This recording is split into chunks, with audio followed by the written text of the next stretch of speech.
Caleb Bristow grew up on a peanut farm. As an adult, he's worked a number of jobs in the peanut industry.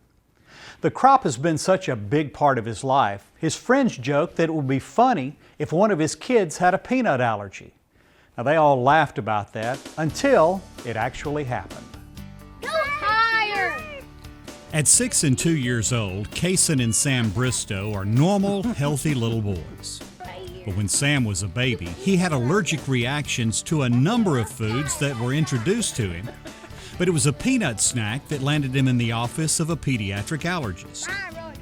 I noticed just a little rash around his mouth, and he confirmed that Sam had a dairy, egg, and peanut allergy.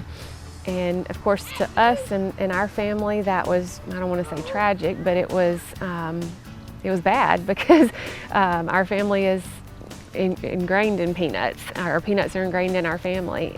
Running a buying point. I mean, I'm constantly in and out of the warehouses where we store the peanuts, in and out of the trailers where we, get peanuts in and out on a daily basis. So I don't want to say it was to the point you got to change your job because your kid's allergic, but if something bad enough happened, it could come to that. I mean, my livelihood pretty much revolves around peanuts. At that point, Caleb remembered an encounter he had with Dr. Joseph LaRussa, a pediatric allergist in Birmingham, when Caleb was with the Alabama Peanut Producers Association a year earlier. He came to us and said, hey, I'm doing a presentation on peanut allergies and how we can desensitize kids to peanut allergy. You're the Peanut Producers Association, let's work together and make this thing happen. So the Bristows made an appointment with Dr. LaRussa, who started Sam on a 4-month-long procedure where he was given peanut products in tiny amounts that were slowly increased. We can give them what they're allergic to, so each week we give them a little bit, and we do that here. We put it in a little bit of applesauce, and we give them a little bit here, and we watch them. So it's a very controlled environment. And then they take it home and they eat it every week, and their body gets used to it. And we go up, next week we go up a little bit more. And then we just slowly build them up in an incredibly safe way. Even though the concept of this treatment sounds easy, like any other medical procedure, Dr. LaRussa says it should only be done under the supervision of a doctor. There are a lot of pediatric allergists that just don't do this, but it has to be in an incredibly controlled environment, set up to treat anaphylaxis. And again, the art to it is that each child is so different. You can't go up by so many milligrams in one child and do that and same in the other. Today, Sam plays in the peanut fields and at the family's buying point, and he's grown out of the dairy and egg allergies. Dr. LaRussa says his goal is to give children a normal life and to relieve their parents of constant worry. They can go to soccer practice, they can go to birthday parties, and they can go to church nurseries without fear of eating one bite of something. And so we like to communicate to them that we want to be in charge of the food allergies. We don't want these food allergies in charge of that child or the parents. I don't want to say I burst out in tears, but I got very emotional during the appointment just because leading up to it I had all this built up as fear, and to know that he has an avenue that can fix it or to resolve it. It was just a complete and total relief for me as a mom.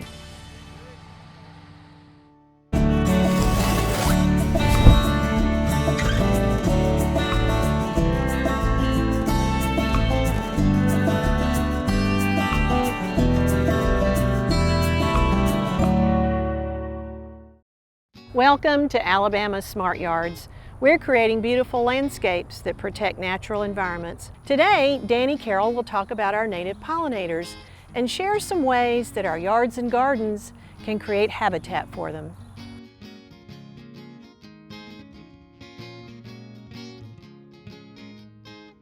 Pollinators are a very important part of our lives, from pollinating the food we eat, food for wildlife, as well as pollinating plants that produce textiles and building supplies. Bees are the most common and abundant pollinators. We have over 3,500 native species of bees in North America, as well as the European honeybee.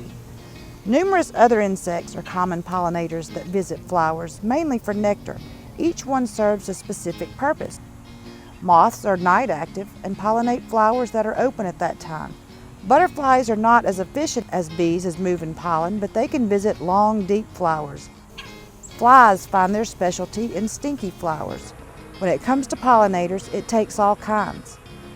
Providing food, water, and shelter is an important part to maintaining our populations of bees. Plan your garden to provide flowers all year long. Many of our native bees are active at different times of the year. Provide various shapes and colors of blooms. Limit pesticide use in the landscape. Identify the pest first and always follow label directions to minimize pollinator impact. And many of our so-called weeds also provide forage for bees. Therefore, minimizing mowed areas is a great way to enhance pollinator activity. Don't forget about habitat. Most of our native bees nest as solitary bees in the ground or cavities like small holes in trees or wooden fences. There are many practices we can implement in our own yards and gardens to help our pollinating insects flourish.